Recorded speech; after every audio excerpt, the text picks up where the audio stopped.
माझ्या मुलाला ना पनीरची भाजी त्याची ग्रेव्ही खूप आवडते. पण आज घरी पनीर अवेलेबल नव्हतं, पण त्याची डिमांड होती की पनीरची भाजी बनव.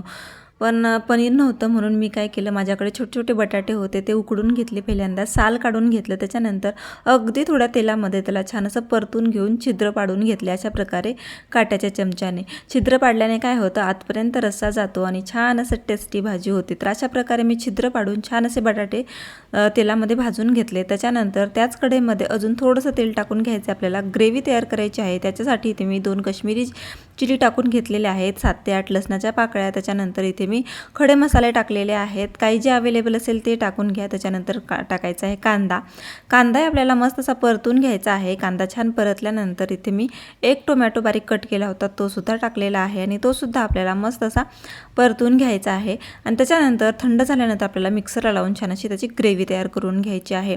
आता त्याच कढईमध्ये मी अजून थोडंसं तेल टाकून घेतलेलं आहे. आता त्याच्यामध्ये आपल्याला जिरे मोहरी टाकून घ्यायचे. छान तडतडल्यानंतर इथे मी कढीपत्तासुद्धा टाकून घेतलेला आहे. कढीपत्ताही छान तडतडला आहे. आता आपल्याला आपण जी ग्रेव्ही छान असं मिक्सरला वाटून घेतली होती ती ग्रेव्ही टाकायची आहे आणि मिक्स करून घ्यायची आहे.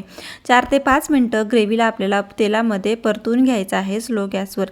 तर 4 ते 5 मिनटं ग्रेव्हीला छान मी परतून घेतलं आहे. त्याच्यानंतर टाकायचे लाल तिखट, धना पावडर, गरम मसाला, हळद पावडर, हे बेसिक मसाले मी टाकलेले आहेत. आता पूर्ण आपल्याला हे मिक्स करून घ्यायचं आहे.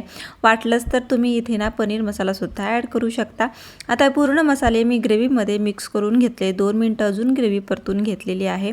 आता त्याच्यानंतर तुम्हाला जितकी ग्रेव्ही पाहिजे त्याच्यानुसार तुम्ही याच्यात पाणी ॲड करू शकता. तर इथे मी अशा प्रकारे पाणी ॲड केलेलं आहे. जास्त पातळ नको किंवा जास्त घट्ट नको, नॉर्मल अशी ग्रेव्ही तयार करून घ्यायची आहे आपल्याला.